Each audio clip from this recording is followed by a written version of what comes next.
Kali đỏ hay là kali trắng cho cây mít? À, đây chắc chắn là cái câu hỏi mà rất nhiều bà con nhà vườn mình trăn trở phải không nè? Lựa chọn sai một ly thôi là có thể ảnh hưởng đến lợi nhuận của cả một vụ mùa đó. Cho nên bữa nay tụi mình sẽ cùng nhau tìm ra câu trả lời dứt khoát dựa trên hiệu quả kinh tế nghe. Rồi, mình đi thẳng vào vấn đề cốt lõi luôn ha. Cái bài toán ở đây không chỉ đơn giản là chọn loại phân nào tốt hơn, mà là loại nào mang lại hiệu quả kinh tế cao nhất cho vườn mít của mình. Giữa chi phí bỏ ra với giá bán thu về, đâu mới là lựa chọn tối ưu đây? Ok, trước tiên để có câu trả lời, tụi mình cần phải hiểu rõ hai ứng cử viên này đã. Trên thị trường thì có hai loại kali chính là kali đỏ với kali trắng. Về cơ bản, tụi nó đều cung cấp kali cho cây, nhưng mà bản chất bên trong thì lại rất khác nhau đó nghe. Giờ nè, nhìn vô cái bảng so sánh này là mình thấy ngay vấn đề. Kali đỏ có một ưu thế tuyệt đối, đó là giá thành rất rẻ. Nhưng điểm chí mạng của nó lại nằm ở thành phần, chứa tới 45-47% là clo. Ngược lại, kali trắng tuy đắt hơn, nhưng không chứa clo mà còn cung cấp thêm lưu huỳnh, một dưỡng chất rất quý. Với điểm mấu chốt là gì?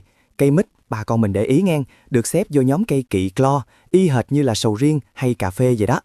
Đó, vậy là cuộc đối đầu đã quá rõ ràng rồi. Một bên là chi phí đầu vô thấp, một bên là tiềm năng cho chất lượng trái vượt trội. Giờ, tụi mình hãy phân tích sâu hơn cuộc chiến này nghe. Phải công nhận một điều, ở hiệp đầu tiên này, chỉ xét về giá thời đó thì kali đỏ thắng chắc luôn. Với giá thành rẻ, đây chính là lý do khiến nó trở thành loại phân kali phổ biến nhất trên thị trường. Thì đúng thôi, đối với bà con nông dân mình, tiết kiệm được đồng nào hay đồng đó mà. Chi phí đầu vô luôn là ưu tiên hàng đầu. Nhưng mà qua tới hiệp 2, khi mà mình nghe xem chuyên gia nông nghiệp nói gì, thì câu chuyện nó lại khác đó nghe. Các quy trình bón phân chuẩn đều có những khuyến nghị rất là cụ thể.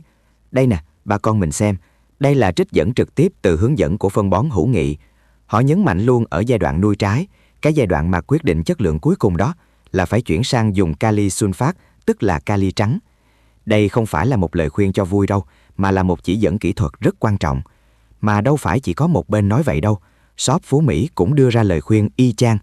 Mà để dễ hình dung tác hại của clo, mình cứ nhìn qua cái sầu riêng là rõ nhất. Ai trồng sầu riêng cũng biết, bón kali đỏ cho sầu riêng là trái rất dễ bị sượng, cơm bị nhão do tích nước.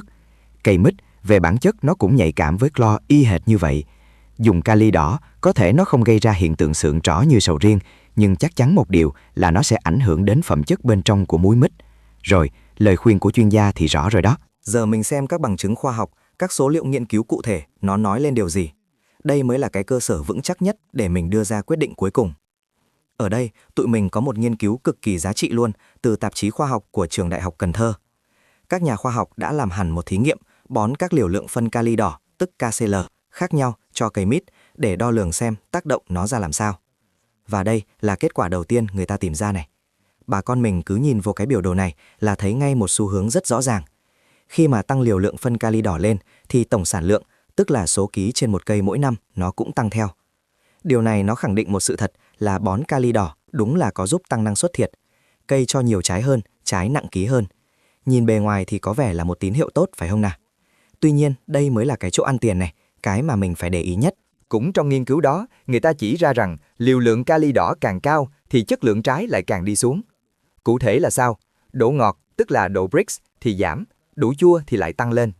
Với đặc biệt là làm tăng cái số lượng hạt chắc không ai mong muốn. Tức là trái mít có thể to hơn, nặng hơn, nhưng mà muối thì lại nhạt hơn, chua hơn với nhiều hạt hơn.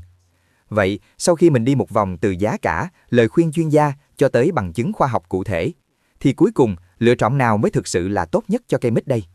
Có một cái khái niệm rất hay, người ta gọi là kinh tế giả, tức là một hành động mà có vẻ như giúp mình tiết kiệm tiền lúc đầu, nhưng về lâu về dài lại gây tốn kém, thiệt hại nhiều hơn. Việc chọn kali đỏ chỉ vì nó rẻ chính là một ví dụ điển hình cho cái khái niệm này đó.